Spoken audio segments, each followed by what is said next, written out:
পলাশতলী ইউনিয়নের বর্তমান panel chairman Mohammad মিলন ভূঁইয়া এর উদ্যোগে আজ পলাশতলী হুসাইনিয়া হাফিজিয়া মাদ্রাসার ছাত্রদের নিয়ে এক ইফতার ও দোয়া মাহফিলের আয়োজন করা হয়। দীর্ঘদিন অসুস্থ থাকার পর মহান আল্লাহর অশেষ রহমতে সুস্থ হয়ে তিনি এই ইফতার মাহফিলের আয়োজন করেন এবং মাদ্রাসার ছাত্রদের নিয়ে বিশেষ দোয়ার ব্যবস্থা করেন।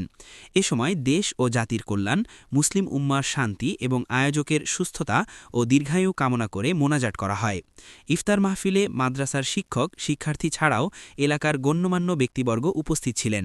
তারা প্যানেল চেয়ারম্যান মোহাম্মদ মিলন ভূঁইয়ার সুস্থতায় সন্তোষ প্রকাশ করেন এবং তার এই মানবিক ও ধর্মীয় উদ্যোগের প্রশংসা করেন। আয়োজক মিলন ভূঁইয়া বলেন, মাদ্রাসার এতিম ও শিক্ষার্থীদের সঙ্গে ইফতার করতে পেরে তিনি অত্যন্ত আনন্দিত। ভবিষ্যতেও তিনি এ ধরনের ধর্মীয় ও সামাজিক কার্যক্রম অব্যাহত রাখার আশাবাদ ব্যক্ত করেন।